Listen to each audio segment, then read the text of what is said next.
kembali lagi dengan aku Amelia Ayu Andini. Nah, kesempatan kali ini aku akan membahas tentang susu. Susu merupakan bahan pangan yang kaya akan zat-zat nutrisi yang baik bagi tubuh, seperti protein, lemak, karbohidrat, mineral, vitamin, dan fungsi-fungsi pertumbuhan. Nah, selain itu, susu merupakan media yang baik untuk pertumbuhan mikroorganisme. Akibatnya, susu memiliki sifat mudah rusak dibandingkan dengan hasil ternak yang lainnya, sehingga memerlukan penanganan yang tepat dan cepat. Salah satu upaya untuk mengolah susu agar memiliki umur simpan yang lebih lama, yaitu dengan menjadikannya suatu produk. Nah, salah satu olahan dari susu adalah gelato. Gelato diambil dari bahasa Italia gelare yang artinya adalah dibekukan. Gelato ini merupakan frozen dairy food dessert yang berbahan dasar susu yang berbentuk menyerupai dengan es krim. Gelato dibuat dari susu, lemak, telur, dan gula serta penambah rasa.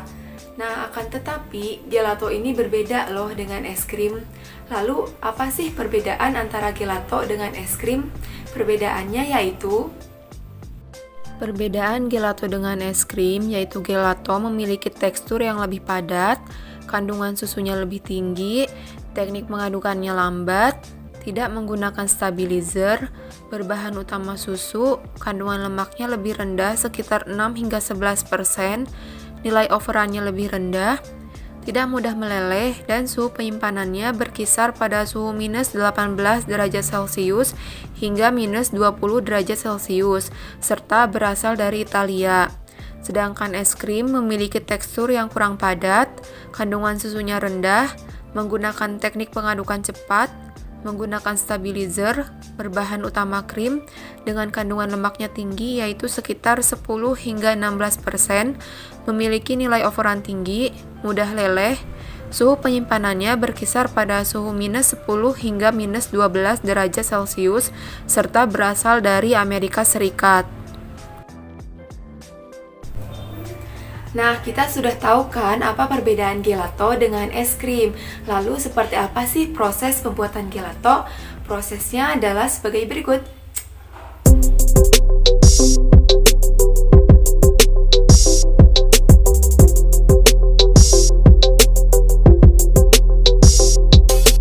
Bahan-bahan yang digunakan dalam pembuatan gelato ada 750 ml susu, 250 ml whipped cream, gula 1 cup, kuning telur 6 buah, dan perasa kiwi.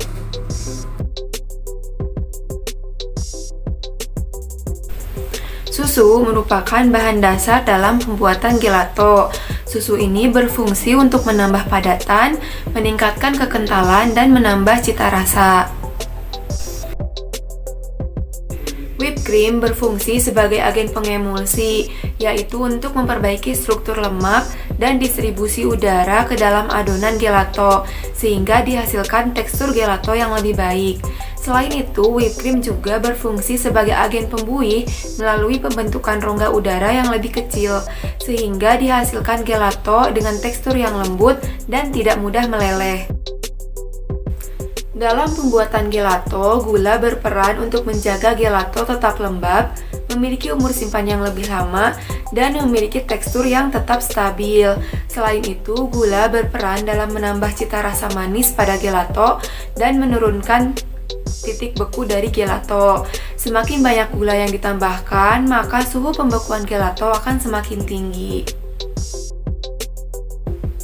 Penggunaan kuning telur dalam proses pembuatan gelato yaitu sebagai bahan pengental alami. Selain itu, telur juga berfungsi sebagai emulsifier, yaitu untuk memperbaiki struktur lemak dan distribusi rongga udara ke dalam adonan gelato, serta meningkatkan kekompakan bahan nih, sehingga diperoleh gelato dengan tekstur yang lembut. Pencita rasa merupakan bahan pelengkap alami yang berperan untuk menambah cita rasa dari gelato. Nah, pencita rasa ini bisa menggunakan jus, sari buah, pasta, maupun bubuk perasa. Jika kita menggunakan buah, maka semakin matang buah yang digunakan, aroma dan rasa dari gelato yang dihasilkan akan semakin kuat.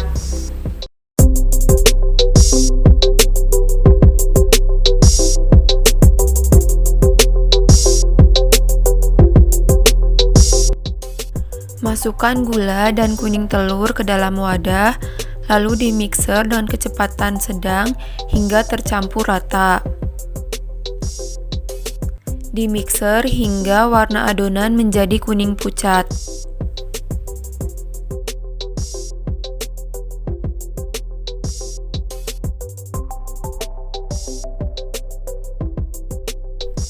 Masukkan susu dan whipping cream ke dalam panci, lalu dipanaskan dengan api sedang hingga mulai mendidih dan berbusa, atau dikenal sebagai proses pasteurisasi. Proses pasteurisasi merupakan proses pemanasan susu pada suhu tertentu di bawah titik didih susu. Fungsi pasteurisasi yaitu untuk membunuh bakteri patogen dan non-patogen seperti bakteri pembusuk dan perusak, serta membantu untuk meningkatkan mutu susu.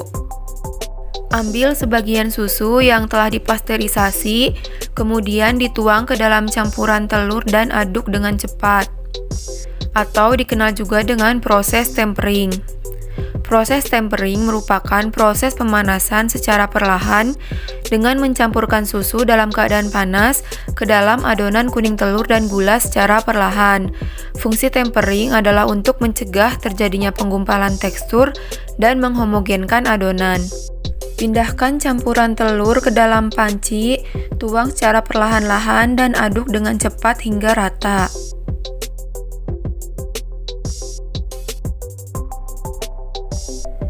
Tambahkan kiwi, lalu aduk lagi hingga mulai mengental.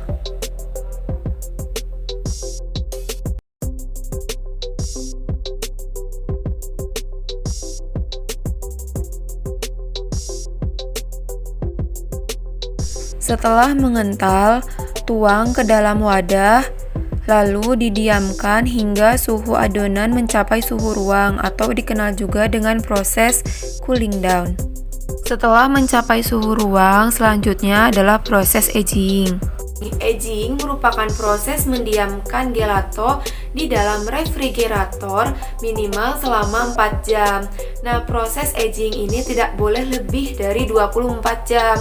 Tujuan dari aging yaitu untuk menghidrasi protein susu, kristalisasi lemak, dan juga meningkatkan viskositas, sehingga diperoleh gelato yang tidak mudah meleleh. Setelah proses aging selesai, selanjutnya keluarkan gelato lalu aduk atau dikenal dengan proses churning. Churning merupakan proses agitasi yang berfungsi untuk meningkatkan nilai overrun gelato. Overrun merupakan jumlah peningkatan volume yang disebabkan oleh masuknya udara ke dalam adonan gelato. Udara dalam gelato berfungsi untuk memberikan tekstur ringan dan sifat fisik pelelehan gelato. Overrun dipengaruhi oleh jumlah fraksi padatan dalam adonan. Tingginya fraksi padatan akan mempengaruhi nilai overrun sehingga menyebabkan kemampuan membentuk rongga udara menjadi rendah. Semakin rendah jumlah rongga udara, maka gelato lebih lama menyusut dan lebih lama meleleh. Setelah proses churning selesai, selanjutnya masukkan adonan gelato ke dalam freezer. Lalu ditunggu hingga membeku.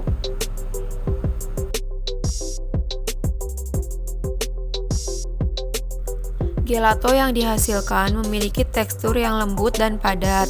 Tekstur pada bagian gelato dapat dipengaruhi oleh beberapa faktor seperti bahan-bahan yang digunakan, proses pembuatan, serta kondisi penyimpanan selama proses pembekuan.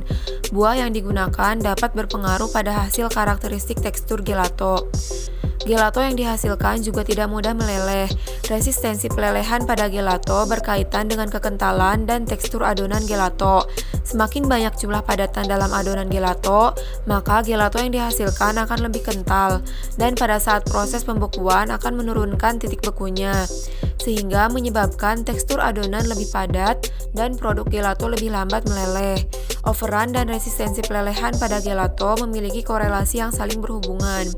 Gelato yang memiliki nilai overrun rendah akan memiliki lebih banyak padatan, sehingga waktu pelelehan akan semakin lama.